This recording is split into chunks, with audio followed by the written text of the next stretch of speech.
তাহলে প্রথম বছর 2004-এর এই লাইনটা আমরা সবাই তো বুঝেছিলাম, তাই না? পড়ছো না সবাই?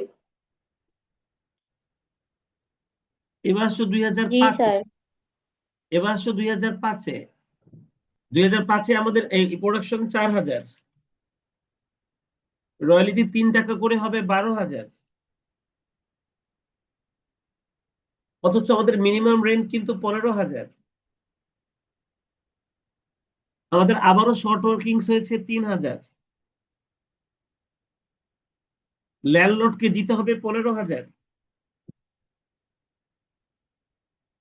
আমাদের শর্ট ওয়ার্কিংসটা রিকভ হচ্ছে না, ল্যাপস হচ্ছে না। আমাদের ব্যালেন্সে থাকবে 9 আর 3 12,000।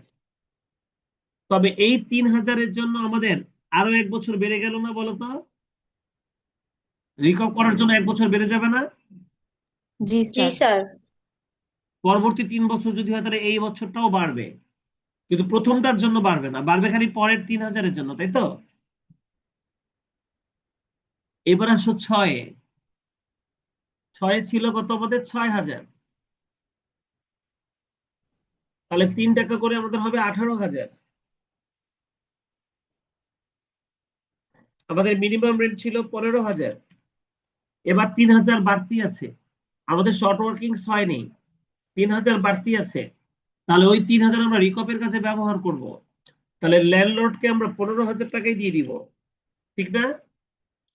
আর বাকি 3,000 টাকা দিয়ে আমরা রিকপ করব 3,000। তবে ল্যাপস হবে না, কারণ আমাদের আরো 1 বছর সময় আছে, ঠিক কিনা? তাহলে 3,000 যদি রিকপ হয়ে যায় তাহলে আমাদের ব্যালেন্সে থাকবে আর 9,000, না?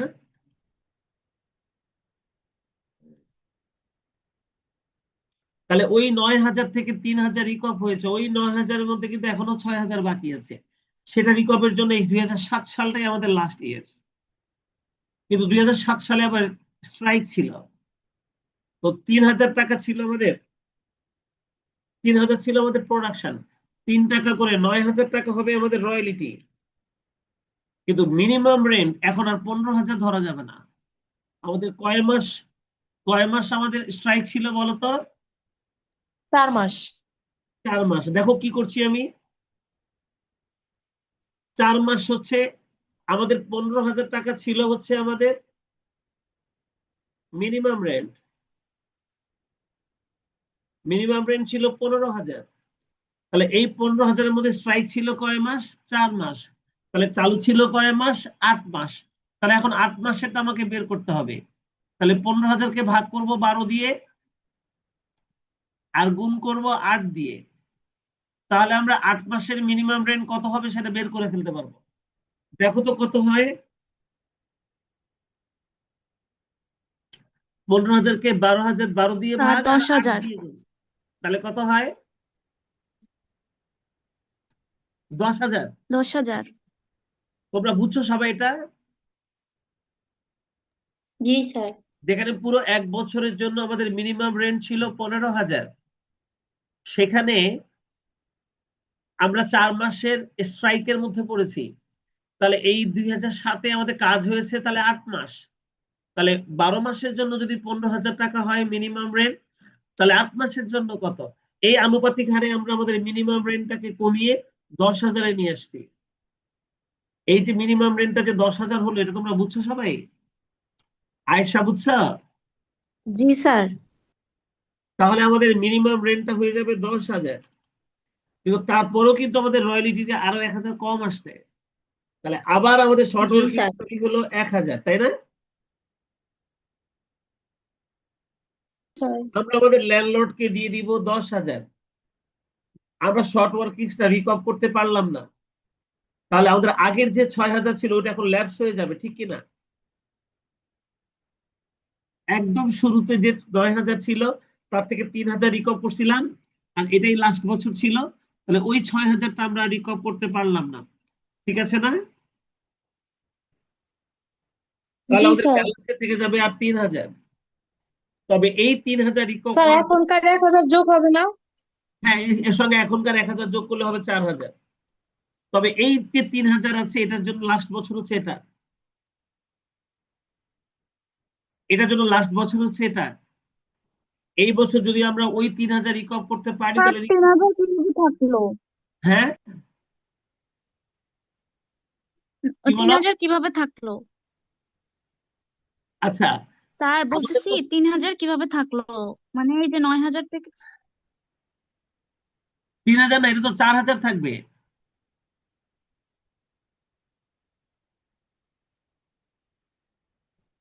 হ্যাঁ, আমাদের 2005-এ একটা 3000 শর্ট ওয়ার্কিং মানে হয়েছে। 9000 থেকে 6000 টাকা ল্যাপস হয়ে গেছে। হ্যাঁ, জি স্যার। তাহলে 6000 ল্যাপস হয়ে গেলে এখানে থাকে 3000, আর নতুন করে শর্ট ওয়ার্কিং হয়েছে এই যে 1000। আর নতুন করে 1000। তাহলে আমাদের ব্যালেন্সটা হলো 4000 হয়েছে। হয়েছে তাবাসসুম? জি স্যার বুঝছি। জি স্যার বুঝছি। এবার 8 সালে আমাদের প্রোডাকশন ছিল 5500। 3 টাকা করে রয়্যালিটি কত হবে? 16500।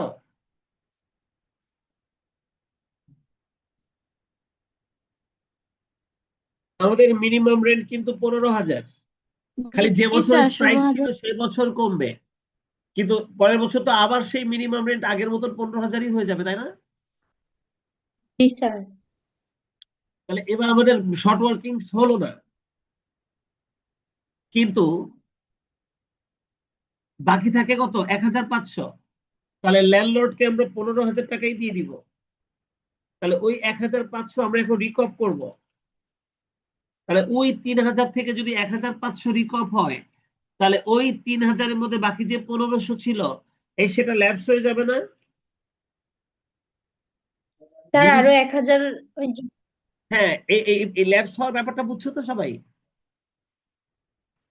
জি স্যার। তাহলে 15 15 3000 চলে গেল, ছিল 4000, তাহলে আরো 1000 টাকা আমাদের ব্যালেন্স থেকে যাবে, তাই না? জি স্যার। জি স্যার। বলো তাহলে স্ট্রাইক আলা অঙ্ক একটা বুঝছি কিনা? জি স্যার। জি স্যার বুঝতে পারছি। তাহলে এবার আমরা দেখবো আমাদের স্ট্রাইক আলা অঙ্ক আর কয়টা আছে। আমি কোনটা কোনটা করতে না করেছিলাম 9-এর পর? 10। 10। এখন করবা। আর কোনটা না করছিলাম বলো তো?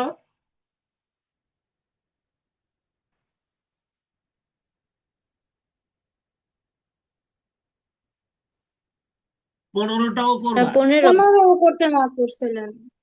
তাহলে 15টাও করবে, এই দুইটাই খালি বাড়ির কাজ। কারণ আমি দুইটার বেশি আর দেখবো না পরের ক্লাসে, এই দুইটা দিয়ে দিলাম। এরপর আমি জার্নাল শুরু করব পরের ক্লাসে, কি ঠিক আছে? এরপর আমি তোমাদের পরের ক্লাসে তোমাদের সাথে আমি জার্নাল শুরু করব, কি ঠিক আছে? স্যার আপনি না বললেন যে স্ট্রাইক দুই রকম ভাবে হয়, একটা হলো মানে পুরো মিনিমাম রেন্টটা বাদ দিয়ে দেয়া, হ্যাঁ এরকমই কিছু একটা বললেন না? হ্যাঁ, তার মানে ওইটা হচ্ছে হবে না? যদি আমাদেরকে স্ট্রাইকের জন্য কোনো টাইম উল্লেখ না করে দেয়, তাহলে ওই বছর কোনো মিনিমাম রেন্টই হবে না, কি ঠিক আছে? ওই বছর মিনিমাম রেন্টের জায়গায় কি মিল রেখে দিব? না, নীল লিখে দিব না, রয়্যালিটি যা হবে ওটাই মিনিমাম রেন্ট, কি বলছি বুঝছো? Okay sir. মানে রয়্যালিটির পরিমাণ যেটা হবে ওটাই তখন মিনিমাম রেন্ট হবে, বুঝছো? ওই জি স্যার পেমেন্ট টু বুঝতে পারছি। ল্যান্ডলর্ডের জায়গা ওই লয়ের রয়্যালিটির টাকাটাই টাকাটাই লিখবো। বসাই দিব, ঠিক আছে? Okay sir. আর যদি তুমি মনে করো তুমি মিনিমাম রেন্ট এখানে নীল লিখবো এবছর, তাহলে নীলও লিখতে পারো। তাহলে সেক্ষেত্রে কোনো মিনিমাম রেন্ট না থাকলে আমার রয়্যালিটি যেটা হয়েছে ওটাই ল্যান্ডলর্ডকে দিয়ে দিব, বুঝছো? জি স্যার। তার মানে আমরা মিনিমাম রেন্টের ঘরটা তখন আমরা ফাঁকা রাখবো, কোনো মিনিমাম রেন্টে কোনো অ্যামাউন্ট লিখবো না, রয়্যালিটি যেটা হবে অ্যাকচুয়ালি ওটাই ল্যান্ডলর্ডকে দিয়ে দিব, কি ঠিক আছে? Okay sir. তাহলে এই দুইটা অঙ্ক তোমরা আগামী দিন করে রেখো। আমি তোমাদেরকে আগামী ক্লাসে জার্নাল শেখাবো। তাহলে আজকের মতন বিদায়। আজকে আর তোমাদের আরেকটা সাবজেক্টের জন্য লিঙ্ক দিচ্ছি না। আল্লাহ হাফেজ।